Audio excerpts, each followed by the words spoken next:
Meus irmãos, uma boa noite. Evangelho segundo escreveu Marcos, capítulo 7. Hoje nós buscaremos falar um pouquinho sobre a centralidade das Escrituras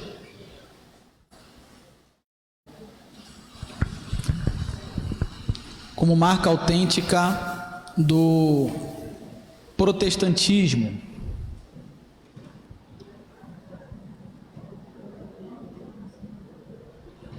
Marcos capítulo 7.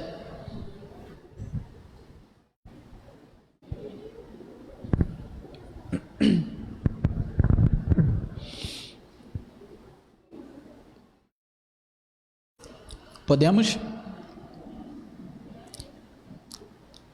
Ora, reuniram-se a Jesus os fariseus e alguns escribas, vindo de Jerusalém, e vendo que alguns dos discípulos de Jesus comiam pão com as mãos impuras, isto é, por lavar, pois os fariseus e todos os judeus, observando a tradição dos anciãos, não comem sem lavar cuidadosamente as mãos.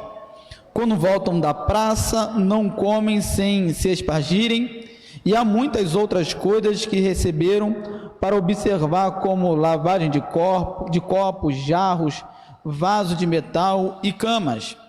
Interpelaram-nos os fariseus e os escribas: por que andam os teus discípulos de conformidade? Por que não andam os teus discípulos de conformidade com a tradição dos anciãos, mas comem com as mãos por lavar?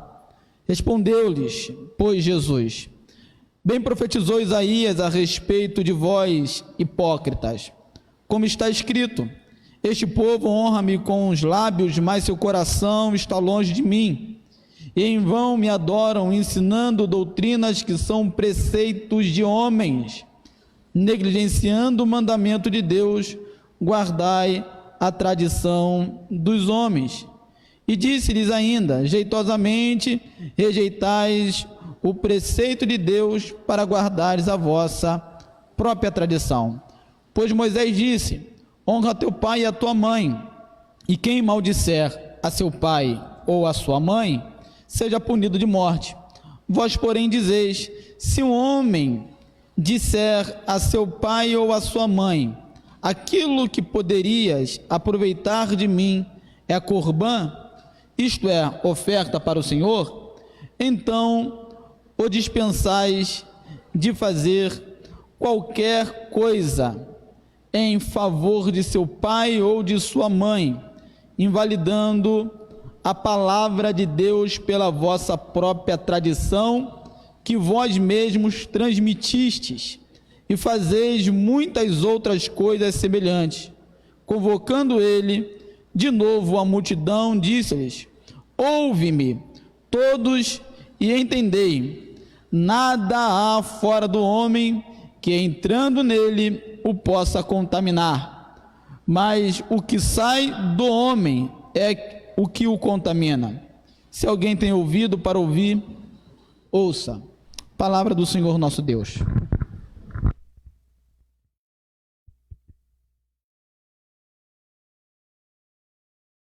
Meus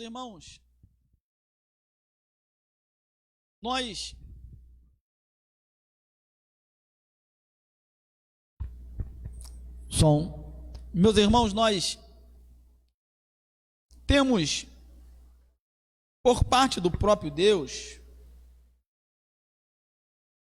uma atenção especial apresentada pelas Escrituras à própria Escritura,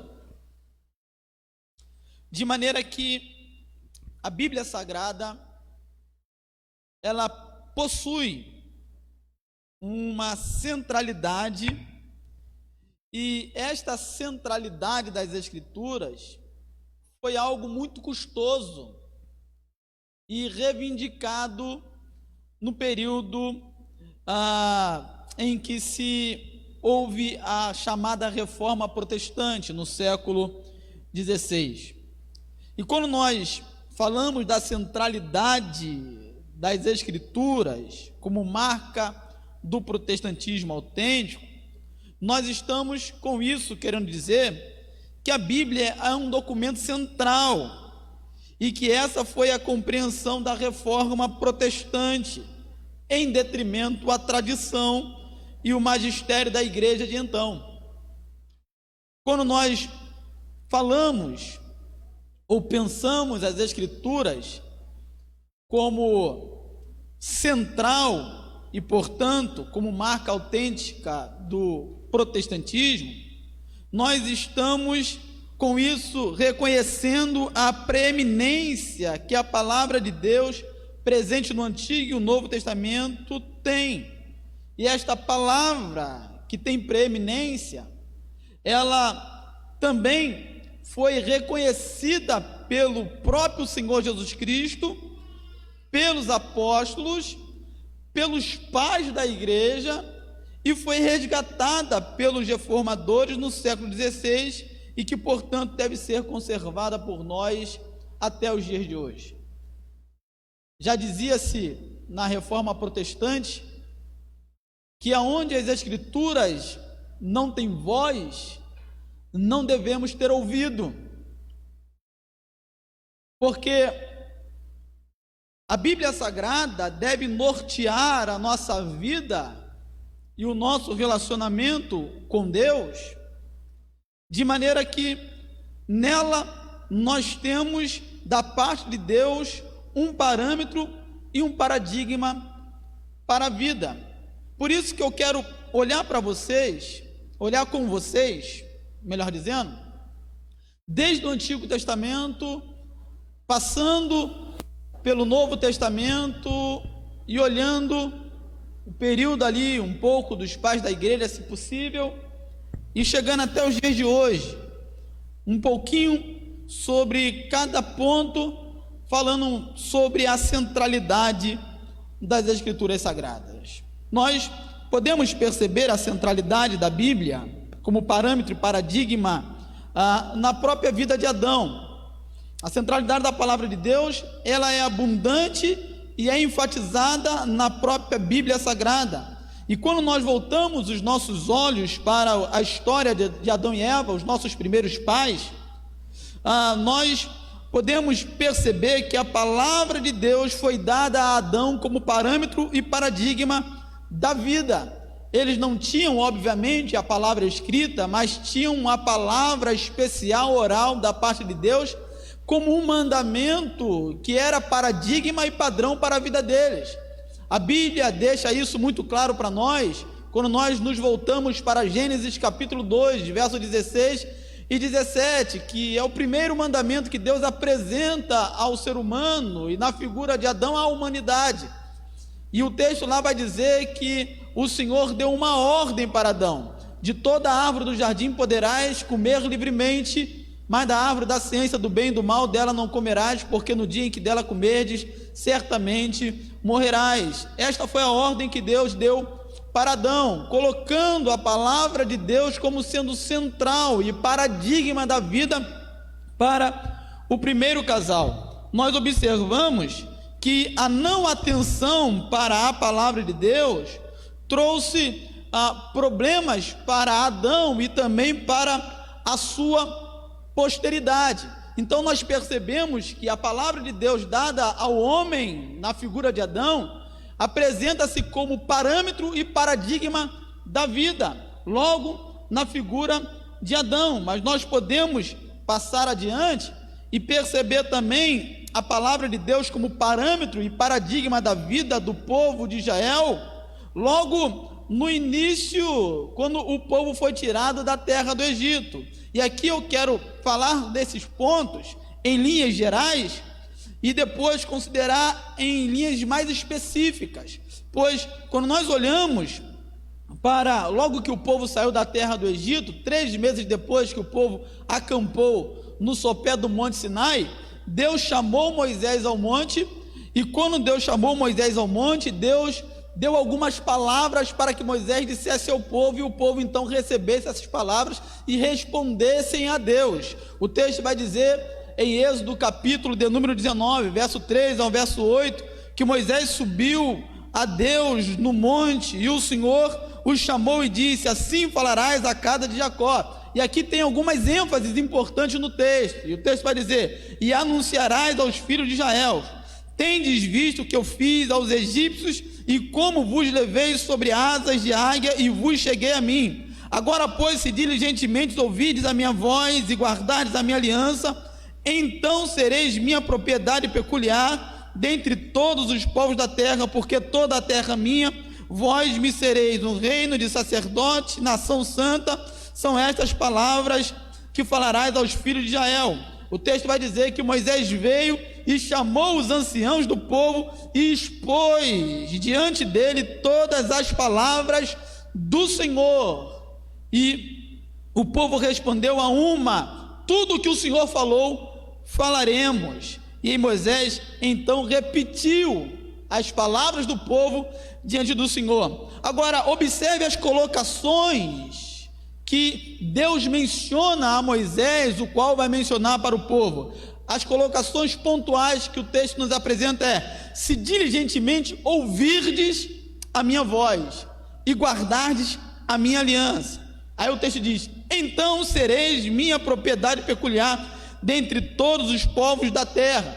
Moisés pega essas palavras e expõe diante do povo, e expôs diante deles todas estas palavras que o Senhor lhe havia ordenado. Portanto, essas palavras destacam-se como sendo parâmetro e paradigma da vida do povo. Se diligentemente ouvides a minha voz e guardardes a minha aliança. Deus chama a atenção do povo para que o povo atente para a sua palavra. O próprio decálogo que foi dado ao povo em Êxodo capítulo 20, o qual está estruturado dentro do pacto de suzerania, coloca-se como diante do povo como paradigma e parâmetro para que o povo possa viver. Os 10 mandamentos é dado para o povo a fim de que o povo tenha a palavra de Deus como parâmetro e como paradigma, de maneira que dentro dessa estrutura em que os 10 mandamentos foi apresentado, que é o pacto de suzerania, nós temos ali 3 cláusulas importantes, a saber, o preâmbulo, o prólogo histórico e então as exigências do suzerano. Dentro do preâmbulo, o suzerano é aquele que se apresenta ao povo conquistado. E no prólogo histórico, o suzerano é aquele que apresenta as benfeitorias por parte do suzerano ao povo conquistado. E então as exigências é apresentada pelo suzerano ao povo conquistado, que deve responder conforme a vontade do suzerano e viver de acordo com o querer, obedecendo integralmente às exigências estabelecidas por este suzerano. E quando nós olhamos para o decálogo, nós vemos exatamente essa estrutura. Êxodo capítulo 20, nós temos o suzerano se apresentando: eu sou o Senhor. É o preâmbulo, é Deus se apresentando ao povo: eu sou o Senhor. Logo então nós temos o prólogo histórico, que é aquilo que o suzerano fez em favor do povo. Deus então vai dizer: eu sou o Senhor que te tirei da terra do Egito. A benfeitoria de Deus é tirar o povo da terra do Egito, da casa da servidão. O povo não poderia sair de lá sozinho. Foi um ato da soberania de Deus, foi uma ação direta de Deus que tirou o povo daquele lugar. E depois Deus apresenta as exigências dele, a qual deve ser obedecida integralmente. Então Deus diz diante do povo: não farás diante de mim imagem de escultura, não tomarás o nome do Senhor teu Deus em vão, lembra-te do dia do sábado para o santificar, não matarás, não adulterarás. Deus vai dando os mandamentos, esses mandamentos são as exigências do suzerano, o qual deve ser obedecido. Além disso, nós podemos observar também que, por exemplo, Deuteronômio capítulo 28, apresenta o pacto de suzerania para o povo, sobretudo o aspecto final da cláusula, que são as exigências. Você olha para Deuteronômio 28, você tem lá em Deuteronômio 28, Deus falando ao povo: se atentamente ouvires a voz do Senhor teu Deus, é ouvir a voz do Senhor teu Deus, tendo cuidado de guardar todos os seus mandamentos que hoje te ordeno, o Senhor teu Deus te exaltará sobre todas as nações da terra. São as exigências. O povo obedecendo, o povo seria beneficiado. Por outro lado, caso o povo se rebelasse contra o suzerano, contra o Senhor, o povo teria consequência da sua rebelião, pois Deuteronômio 28, verso 15, vai apresentar exatamente a oposição ou o oposto daquilo que o povo teria em consequência da obediência. Ou seja, a partir do verso 15 de Deuteronômio 28, Deus tem as consequências da desobediência. Será, porém, que se não deres ouvidos à voz do Senhor teu Deus, e não cuidando de cumprir todos os seus mandamentos e os seus estatutos que hoje te ordeno, então virão estas maldições sobre ti e te alcançarão. Visto que se o povo obedecesse dentro do contexto do pacto de suzerania, o povo seria abençoado pelo Senhor. Se o povo desobedecesse, o povo teria as consequências da sua desobediência por parte do próprio Senhor, que é autor da bênção, mas também é o Senhor que traz juízo sobre o seu povo, aqui nesse contexto do pacto de suzerania. Mas o que eu quero chamar a atenção de vocês é que Deus está pontuando, sempre chamando a atenção do povo a ouvir a sua palavra, a dar ouvido à sua palavra. Se ouvirdes a minha palavra, se não ouvirdes a minha palavra, é isso que eu quero chamar a atenção de vocês. Logo depois nós vamos ver também a centralidade da palavra de Deus presente no livro de Josué como o sucessor de Moisés. Lá em Josué capítulo 1, versos 7 e 8, Deus fala para que Josué atente para a sua palavra. E aqui há alguns pontos importantes que Deus vai exortar a Josué. Ele diz no verso 7 e 8: tão somente ser forte e muito corajoso. E o que me chama mais atenção é que Deus, quando chama Josué a ser forte e corajoso, chama Josué diante de desafios vários. Josué tinha um desafio de levar o povo a adentrar a terra prometida, e lá encontrariam povos poderosos, e certamente Josué poderia estar possuído de temor diante do grande desafio, ou dos grandes desafios que se seguiriam dali por diante. Mas o que me chama muita atenção é que Deus não chama Josué a ser corajoso simplesmente porque haveria de levar o povo a adentrar a terra prometida e porque haveria de ter batalhas pela frente, mas chama Josué a ser corajoso e ser uma pessoa forte, sobretudo para colocar a palavra de Deus em prática. Ele vai dizer: tão somente ser forte e corajoso para teres cuidado de fazer segundo toda a lei que meu servo Moisés te ordenou. Muitas vezes nós enfatizamos a coragem e a força diante de circunstâncias, mas Deus está enfatizando a coragem e a força diante da sua palavra. Nada vai exigir mais coragem de mim e de você do que o cumprimento das Escrituras.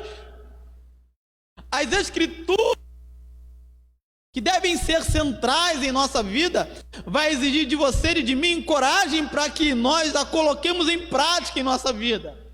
E é isso, exatamente isso que Deus está falando aqui a Josué, para que Josué tenha cuidado de fazer segundo toda a lei que meu servo Moisés te ordenou. Dela não te desvie nem para a direita nem para a esquerda, para que sejas bem sucedido por onde quer que fores.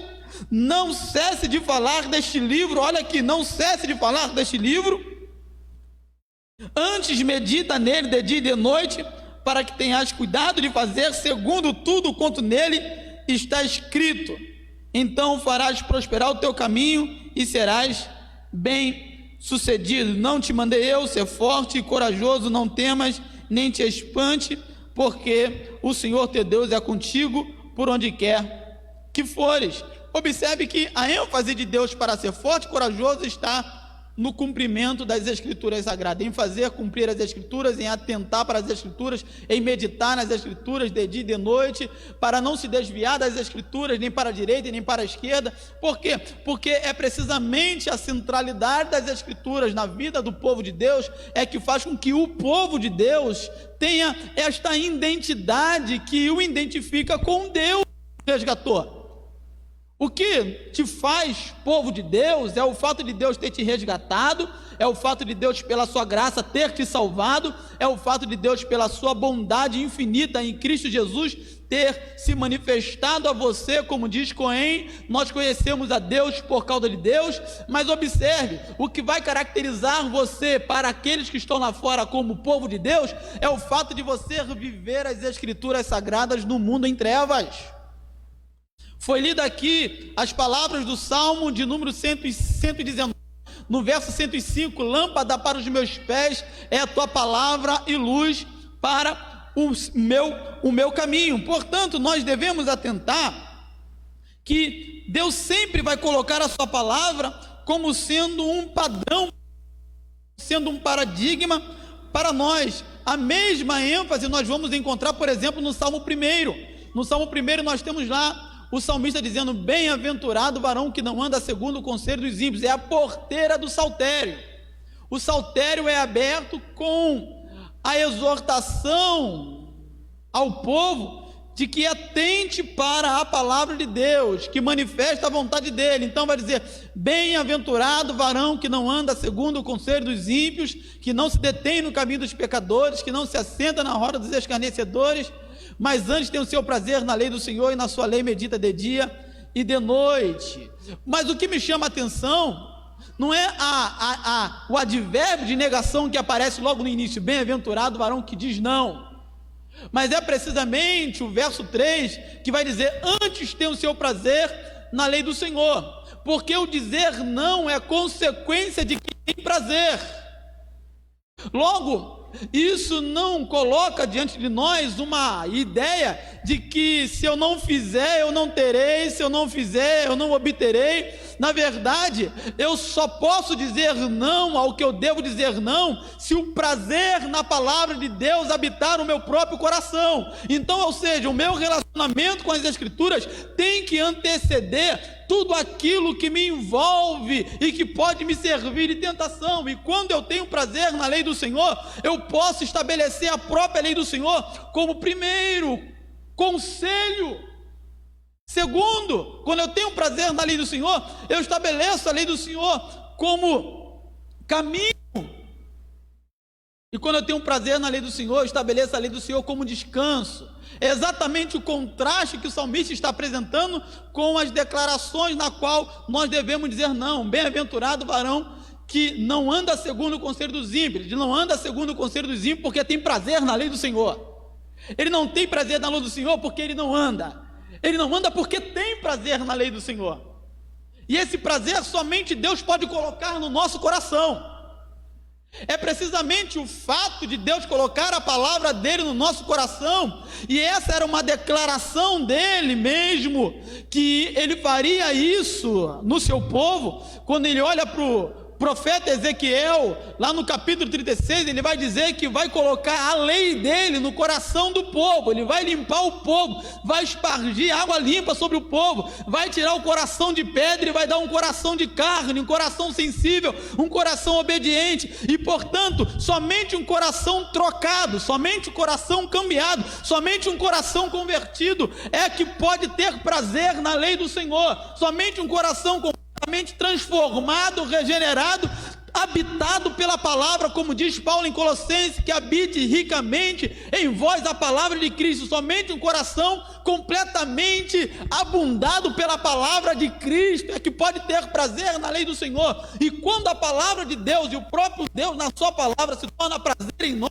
nós não temos prazer em jamais andar no conselho dos ímpios, nem mesmo de nos determos no caminho dos pecadores, nem ainda de andar ou de nos assentarmos na roda dos escarnecedores. Por quê? Porque nós temos e estabelecemos, pela graça de Deus, o próprio Deus pela sua palavra como sendo o nosso conselheiro, como sendo aquele com quem nós devemos nos deter, nos ater, com quem devemos nos assentar e meditar. Além disso, nós podemos ver aspectos específicos, e aqui nós consideramos aspectos mais gerais, quando nós olhamos para Deuteronômio capítulo 6, verso 3 ao verso 9, quando Deus fala para o povo, e ali você vai encontrar questões gerais, mas também muito específicas. O texto vai dizer: ouve, pois, ó Israel, e atenta em cumprirdes, para que bem te suceda, e muito te multipliqueis na terra que mana leite e mel, como te disse o Senhor teu Deus. Ouve, ó Israel, o Senhor vosso Deus é o único Senhor. Amarás o Senhor teu Deus de todo o teu coração, de toda a tua alma e de toda a tua força. Aí Deus, que é uma declaração geral, agora ele começa a apresentar os aspectos específicos. Estas palavras que hoje te ordeno estarão no teu coração. É geral, mas ela vai exigir de cada um de nós, do indivíduo, a responsabilidade de manter esta palavra no nosso coração. Tu as inculcarás aos teus filhos, especificando, e delas falarás assentado em tua casa, andando pelo caminho, ao deitar-se, ao levantar-se, também atarás como sinal na tua mão, e te serão por frontal entre os olhos, e as escreverás nos teus umbrais, e tudo na tua casa, nos umbrais da tua casa e nas tuas portas. Primeiro nós temos o aspecto geral aqui, e depois o específico, pois descreve a responsabilidade do todo o povo da aliança. O elemento específico fica evidente quando o que é geral é aplicável no contexto mais particularizado, que nesse caso trata-se da responsabilidade do indivíduo, que deve ser levado para dentro de sua casa e para os seus. E aqui nós temos a especificação. Além disso, o segundo ponto específico é que estas palavras trazia para o povo a responsabilidade de distinção.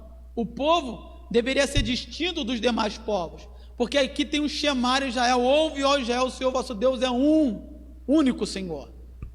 Amarás, por o Senhor teu Deus de todo o teu coração, de toda a tua alma, de todo o teu entendimento. Isso alcança todo o povo, mas é uma responsabilidade do indivíduo, amar o Senhor teu Deus de todo o teu coração. E mais ainda, nós podemos observar no contexto do Israel antigo, que o sacerdote tinha ordens muito específicas, para que eles então pudessem agir e exercer o ofício sacerdotal, não de acordo com a sua vontade, não de acordo com o seu próprio querer, com a sua própria mentalidade, mas de acordo com a vontade de Deus e de acordo com a palavra de Deus, conforme Deus revelou e foi dado a Moisés. Ou seja, o sacerdote não poderia oferecer o sacrifício ou o culto a Deus, a adoração a Deus, à sua maneira. Ele deveria oferecer o sacrifício, o culto a Deus, à maneira de Deus. Nós cultuamos a Deus à maneira de Deus, e a maneira que Deus deseja ser cultuado está descrita na sua palavra. Quando nós olhamos, por exemplo, para os 2 filhos de Arão, que ousaram cultuar a Deus à maneira deles, a consequência que eles tiveram foi a morte. Fogo do Senhor saiu e os consumiu, porque eles estavam oferecendo fogo estranho. E muitas vezes, meus irmãos, nós oferecemos fogo estranho tão somente pelo fato de nós não atentarmos para as Escrituras Sagradas, não atentarmos para a palavra de Deus como parâmetro e paradigma da vida. Nós vemos a palavra de Deus como parâmetro e paradigma da vida nos profetas, em todos os profetas. O próprio Deus enfatizava a sua palavra na boca dos profetas, dizendo: olha, esta palavra que eu falo a vocês, ela é uma palavra que não volta vazia. Ele falou isso através do profeta Isaías, e mais especificamente através do profeta Jeremias, quando dá uma visão a Jeremias, e Jeremias vê uma vara de amendoeira. Deus pergunta: o que viste? Eu vi uma vara de amendoeira viste bem, porque eu velo pela minha palavra para fazê-la cumprir. Quer dizer, essa declaração de Deus, que Ele vela pela sua palavra para fazê-la cumprir, faz com que a sua palavra tenha destaque, faz com que a sua palavra tenha relevo, faz com que a sua palavra seja destacada e tenha centralidade na vida do povo, porque não somos nós necessariamente que somos os primeiros a zelar pela palavra de Deus. Quem zela pela sua palavra para cumpri-la é o próprio Criador, que nos deu a sua palavra para que nós a vivamos. É Ele quem zela e vela pela sua palavra. Portanto, meus irmãos, nós podemos ver a centralidade das Escrituras como parâmetro e paradigma da vida, já no Antigo Testamento. Agora, quando nós olhamos para o cânon do Novo Testamento, nós podemos perceber aquilo que é chamado de mudança paradigmática. Porque o que nós tínhamos no Antigo Testamento? No Antigo Testamento nós tínhamos a fórmula introdutória, quando os profetas iriam profetizar. Eles diziam: o assim diz o Senhor. Essa era a forma introdutória para chamar a atenção do povo para aquilo que o profeta iria dizer, reivindicando nas suas palavras a autoridade divina. O assim diz o Senhor na boca dos profetas era a reivindicação da autoridade divina sobre aquilo que os profetas estavam falando. Mas quando nós olhamos já nos evangelhos, nós temos uma mudança chamada mudança paradigmática. Ou seja, enquanto no Antigo Testamento nós tínhamos o assim diz o Senhor, já nos evangelhos, a partir de Jesus, nós temos o está escrito. E esta é uma mudança significativa, pois o assim diz o Senhor no Novo Testamento é apresentada pelo próprio Deus por aquilo que está escrito. Primeiro, nós temos no Antigo Testamento, nos profetas, o assim diz o Senhor. Mas agora, no Novo Testamento, nós temos Deus validando a palavra que Ele falou, que Ele declarou pelos profetas, que Ele cumpriria a sua palavra. Eu velo pela minha palavra para fazê-la cumprir. E porque Deus vela pela sua palavra para fazê-la cumprir, é que nós devemos atentar para a palavra de Deus, a fim de que nós observemos a ênfase que tem esta palavra, sobretudo nos evangelhos e em todo o Novo Testamento. Por exemplo, em primeiro lugar, nós temos a expressão para que se cumprisse e seus equivalentes. Antes era o assim diz o Senhor, agora com o Senhor encarnado e com o próprio Deus se manifestando na pessoa de Cristo, cumprindo as suas promessas, nós temos a declaração para que se cumprisse as Escrituras. Ou seja, colocando em relevo a própria palavra de Deus como central. Quer dizer, o que estava acontecendo era a palavra de Deus, e a palavra de Deus não voltaria para Deus vazia, mas antes cumpriria o seu propósito. E aí nós temos, por exemplo, esta declaração para que se cumprisse em Mateus capítulo 1, verso 22, ora, tudo isso aconteceu para que se cumprisse. Nós temos essa declaração para que se cumprisse em Mateus capítulo 2, verso 12. Nós temos a mesma declaração em Mateus capítulo 2, verso 17. Então se cumpriu o que fora dito por intermédio da palavra do profeta Jeremias. Nós temos a mesma declaração em Mateus capítulo 2, verso 23, para que se cumprisse. Nós temos a declaração também em Mateus capítulo 8, verso 17, para que se cumprisse o que fora dito por meio do profeta Isaías. Nós temos esta declaração para que se cumprisse em Mateus capítulo 21, verso 4. Ora, isto aconteceu para que se cumprisse o que foi dito por intermédio do profeta. Nós temos esta declaração para que se cumprisse em Mateus capítulo 26, verso 56. Tudo isso, porém, aconteceu para que se cumprisse as Escrituras dos profetas. Então, no Novo Testamento, nós não temos o assim diz o Senhor, nós temos o cumprimento do que o Senhor disse. O assim diz o Senhor, agora, no Novo Testamento, nós temos o cumprimento dela. Nós temos essa ênfase também no Evangelho segundo Lucas, em Lucas capítulo 4, verso 21, onde se cumpriu as Escrituras que acabaste de ouvir. É Jesus dentro da sinagoga, lendo o texto de Isaías, capítulo 61 da nossa Bíblia, e Jesus dizendo: hoje se cumpriu aos vossos olhos. É Jesus mostrando a centralidade e a autenticidade da palavra de Deus, porque o que Deus disse, Deus cumpre na sua palavra. Nós vemos também o próprio Jesus mencionando mais uma vez a centralidade da sua palavra, ou da palavra de Deus, como parâmetro e paradigma da vida. Em Lucas capítulo 24, verso 44, a seguir, Jesus lhes disse: são estas palavras que eu vos falei, estando ainda convosco. Importava que se cumprisse tudo que de mim está escrito na lei de Moisés, nos profetas e nos salmos. Importava que se cumprisse. Nós temos a ênfase do cumprimento da palavra de Deus também em João capítulo de número 17, verso 12. Quando eu estava com eles, guardava-os em teu nome, os que me deste, e protegi-os, e nenhum deles se perdeu, exceto o filho da perdição, para que se cumprisse as Escrituras. Nós temos a ênfase então no para que se cumprisse, e nós temos, além disso aí, no próprio Senhor Jesus Cristo, na tentação, quando Satanás ele vem tentá-lo, logo após ele ser batizado e então conduzido pelo Espírito Santo ao deserto, Satanás, após 40 dias, tenta Jesus, dizendo: se tu és o Filho de Deus. E na verdade o texto original não é se tu és, é já que és o Filho de Deus. Já que és o Filho de Deus, por causa da afirmação no batismo: este é meu Filho amado, é um apontamento de Deus. E uma vez que Deus apontou Jesus como sendo seu Filho amado, distinguindo ele dentre todos os membros da humanidade, agora ele é conduzido pelo Espírito Santo para o deserto a fim de ser tentado pelo diabo. E o diabo então tenta tentar Jesus de forma sutil, dizendo: já que és o Filho de Deus, já que tens poder, faça com que essa pedra se torne em pães. A tentação foi: já que és o Filho de Deus, faça com que essa pedra se torne em pães.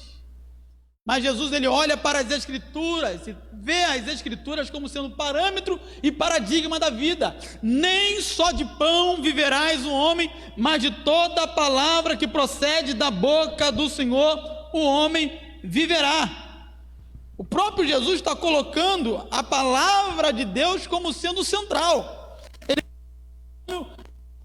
Verso 3: nem só de pão viverá o homem, mas de toda a palavra que sai da boca de Deus o homem viverá. Quer dizer, a palavra de Deus na mente de Jesus, ela é central, ela é paradigma, ela é padrão para a vida.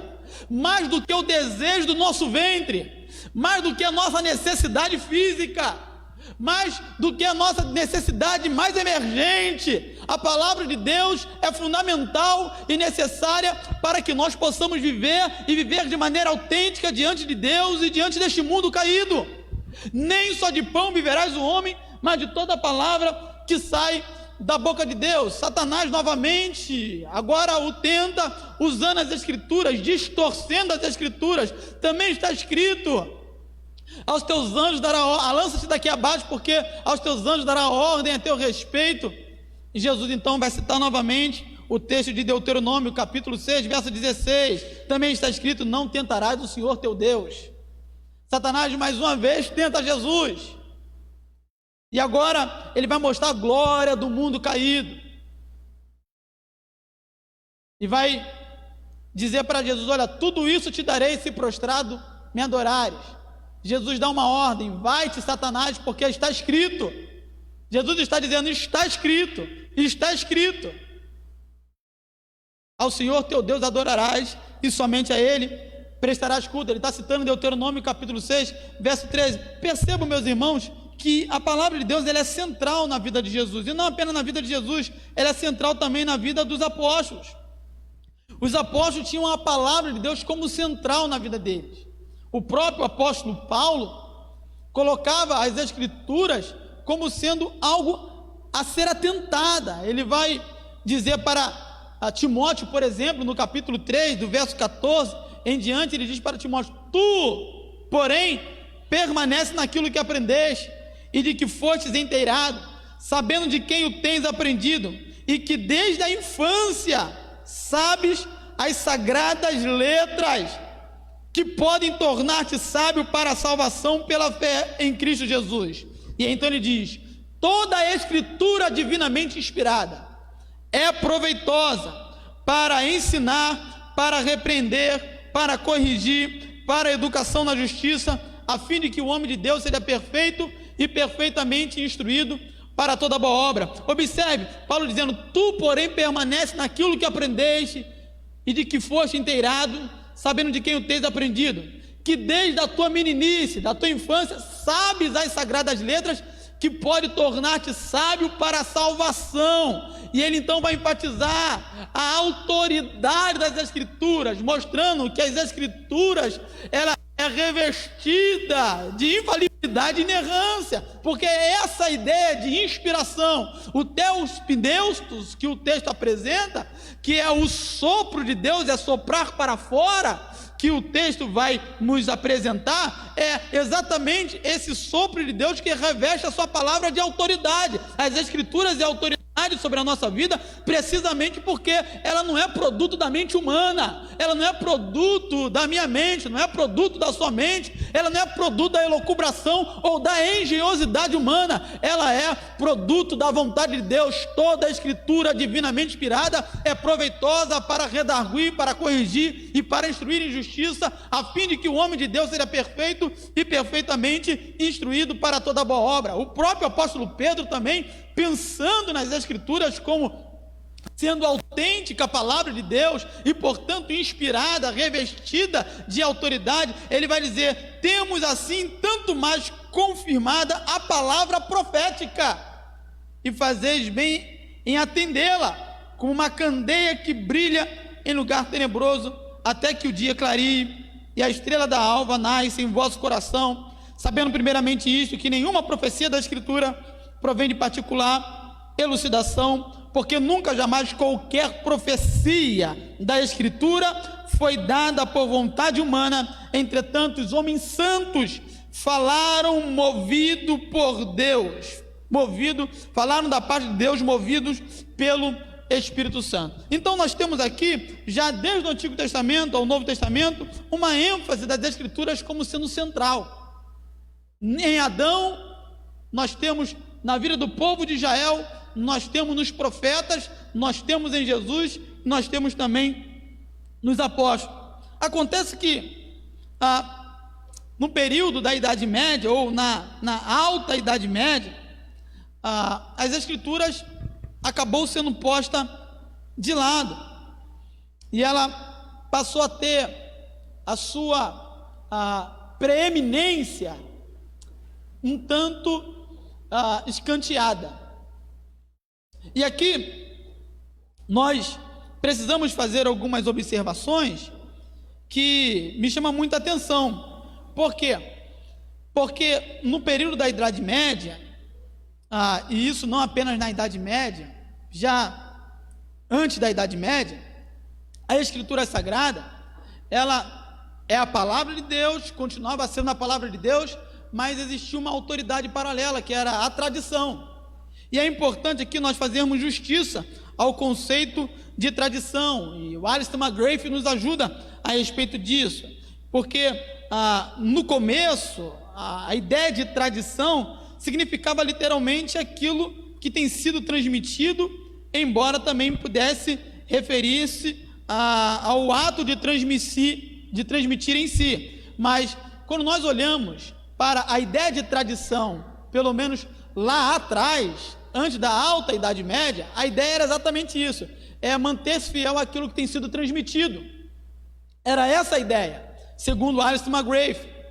E esta ideia aparece, por exemplo, nos textos das Escrituras Sagradas, como em 1 Coríntios capítulo 11, verso 23, o texto da própria ceia: eu vos entreguei o que eu também recebi. Essa ideia de que eu vos entreguei o que eu também recebi, é Paulo trazendo para dentro das Escrituras o conceito de tradição. Ele está transmitindo aquilo que ele mesmo recebeu.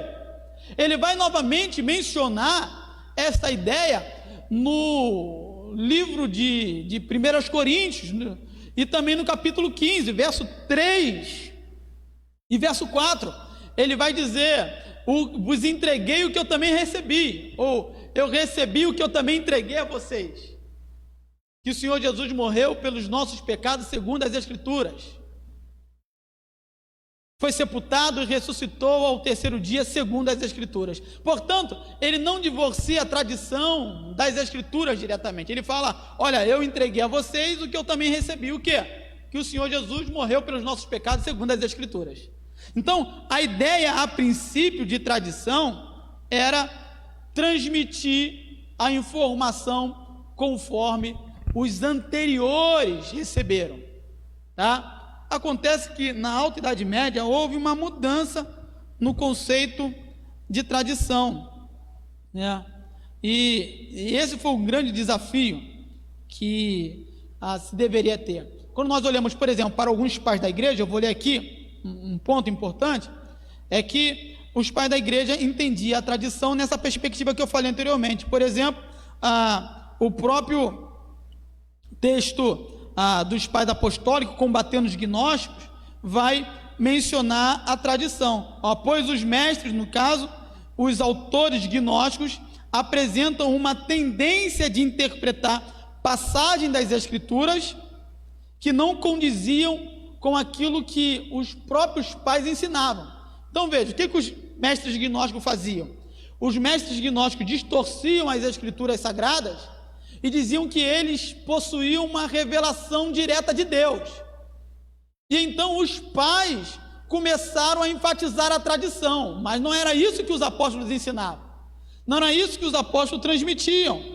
E então eles começaram a enfatizar uma tradição hermenêutica que procedia dos apóstolos e que alcançava eles e que deveria ser assim apresentada pela igreja. Então os pais apostólicos diziam o seguinte, que deveriam interpretar as Escrituras de acordo com a tradição. Nesse contexto, um apelo à tradição se tornou algo importante e crucial. Irineu insistia que a regra de fé, regula fidei, fora fielmente preservada pela igreja apostólica e encontrava expressão nos livros canônicos que formavam as Escrituras. Então percebam que os próprios pais apostólicos, eles vão observar que a tradição não está em desacordo com a palavra de Deus.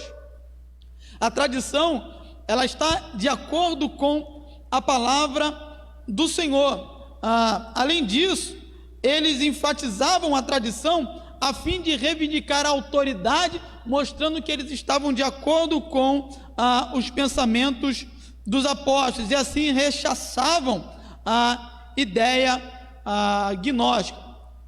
Essa era a compreensão a respeito da tradição. Acontece que já na Alta Idade Média, século XIV e XV, desenvolveu-se uma compreensão um tanto diferente de tradição, e a tradição nessa época era entendida como sendo uma fonte distinta e separada de revelação em adição às Escrituras Sagradas.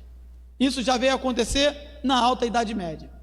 Inclusive, eu estava ouvindo o padre Paulo Ricardo esses dias, não poderia nem falar o nome, ele dizia o seguinte, que se não está explicitamente a ideia de purgatório nas Escrituras Sagradas, devemos lembrar que nós não temos apenas as Escrituras como sendo autoridade, mas também a tradição da qual as Escrituras procedem.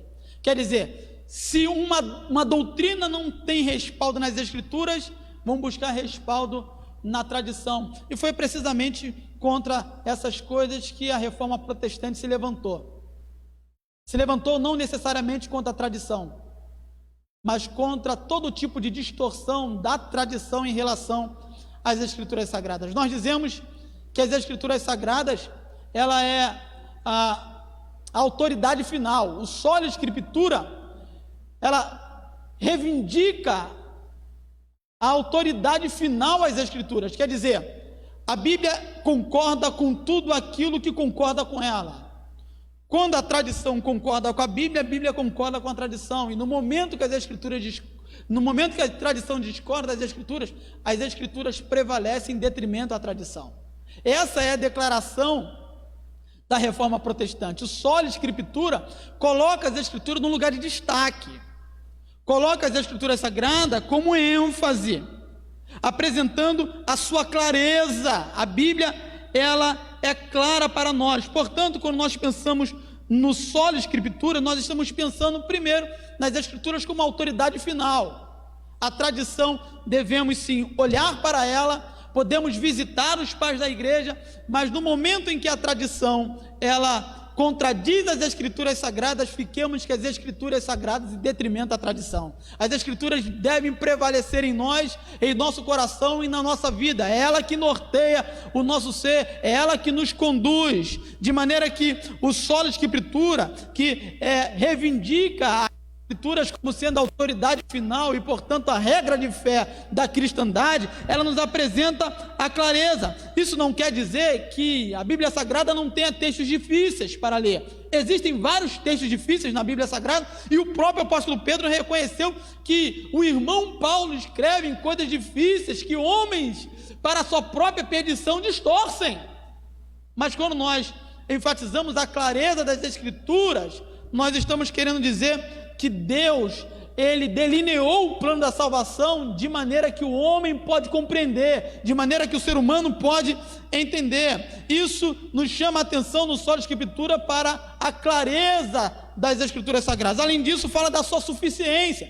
Nós não precisamos acrescentar absolutamente nada às Escrituras Sagradas. Ela é suficiente para mim, ela é suficiente para você, ela é suficiente para nós. Nós não precisamos acrescentar a Bíblia e nem dar relevos a ela. Ela é a palavra de Deus, suficiente para nos conduzir, e ela tem sido eficiente desde quando Deus a deu aos seus servos, e continua sendo eficiente e autoridade para nós nos dias de hoje. Portanto, nós, quanto a igreja reformada, nós devemos conservar as raízes históricas da nossa fé. Por quê? Porque a igreja, no século XVI, se levantou contra tudo aquilo que era contrário às Escrituras Sagradas.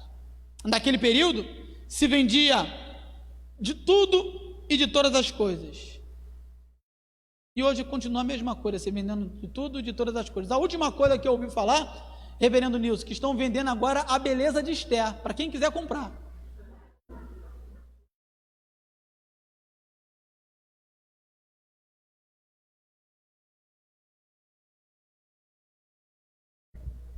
Na média se vendia relíquias, indulgências. Hoje estão vendendo coisas piores. Sal grosso. A ênfase não se encontra na obra meritória de Cristo, no sacrifício vicário dele, suficiente para nos justificar, mas nas coisas que o ser humano pode fazer. O protestantismo precisa, mais uma vez, afirmar o solo Escritura, palavra de Deus, como central e autoridade para a vida da igreja. Por quê? E aqui estou terminando para o término. Quando a palavra de Deus foi abandonada, deixou de ser central, foi a decadência do ser humano. Nós olhamos para Adão. Quando a palavra de Deus deixou de ser central para a vida de Adão, Adão caiu, ainda que a queda fizesse parte do seu plano. Quando nós olhamos para o povo que saiu da terra do Egito, quando a palavra de Deus deixou de ser central, eles deixaram de atentar para a palavra de Deus, o que aconteceu? O povo que saiu da terra do Egito, nenhum deles herdaram a terra prometida, exceto Josué e Calebe e as suas famílias. Uma outra geração que teve que nascer no deserto para poder adentrar a terra prometida. No período dos juízes, a ênfase no livro dos juízes é: e fez o que era mal aos olhos do Senhor. E fez o que era mal aos olhos do Senhor, contrastando que e cada um fez o que era bom aos seus próprios olhos. Ou seja, descentralizando a palavra de Deus. E a descentralização da palavra de Deus fazia com que o povo, no período dos juízes, fosse constantemente subjugado pelos seus inimigos. No período monárquico unido, teve a divisão do reino unido em reino do sul e reino do norte. Depois, o reino do norte foi invadido pela Síria, se perdeu. O reino do sul foi levado para o cativeiro babilônico, tão somente porque a palavra de Deus deixou de ser central. No período da Idade Média, o que tinha? Abuso de autoridade, venda de indulgência e outras coisas. E nos dias atuais, o que tem? Quando a palavra de Deus é descentralizada, quando no púlpito, o que nós temos? Nós temos também simonia, nós temos venda de todo tipo de objeto, nós temos abuso de autoridade, tão somente porque as Escrituras é descentralizada. Nós olhamos para as palavras de Jesus, e aqui eu termino meu sermão. Jesus, precisamente, ele chamando os fariseus e os escribas de hipócritas, porque eles estavam muito mais preocupados com a tradição dos anciãos do que com a palavra de Deus. Essa é a declaração de Jesus. Por que os teus discípulos não seguem a tradição dos antigos? A tradição dos anciãos? E Jesus fala: Isaías profetizou a respeito de vocês. Este povo me honra com seus lábios, mas o seu coração está distante de mim. Veja, o coração está distante de Deus, porque distante da palavra de Deus está. Esse é o contraste que Jesus está apresentando ali. Todas as vezes que nós deixamos a palavra de Deus distante do nosso coração, o nosso louvor a Deus é louvor apenas de lábios. Este povo me honra com seus lábios, mas o seu coração está distante de mim. E interessante que a ênfase que Jesus dá aqui é que o povo estava não apenas desonrando a Deus, eles estavam deixando de cumprir o mandamento do Senhor, exatamente por causa da tradição. Deixavam de honrar os pais. Honra teu pai e tua mãe, para que seus dias se prolonguem na terra. Mas a tradição dizia: olha, se alguém disser ao seu pai e à sua mãe: olha, o que vocês poderiam herdar de mim, caso eu morresse, é corbã, ele está liberado disso. Ele não tem mais obrigação com vocês. Jesus fala: olha, por causa da tradição de vocês, vocês estão invalidando a palavra de Deus. Sabe, a tradição sempre é muito boa e eu gosto, mas ela jamais poderá prevalecer as Escrituras Sagradas. Nós precisamos novamente enfatizar as Escrituras Sagradas como sendo central na nossa vida, porque ela é central. Deus a colocou como central. Ele colocou a sua palavra como sendo paradigma para a minha vida, padrão para a minha vida, paradigma para a sua vida, padrão para a sua vida, paradigma para mim e para você. A palavra de Deus tem que ser central em nós. A nossa vida precisa ser conduzida conforme a palavra do Senhor. Que Deus possa nos ajudar, meus irmãos, e que possamos assim viver confiando em Cristo, na dependência plena do Cordeiro de Deus, colocando sempre a sua palavra como sendo central para nós. Palavra do Senhor nosso Deus, meus irmãos.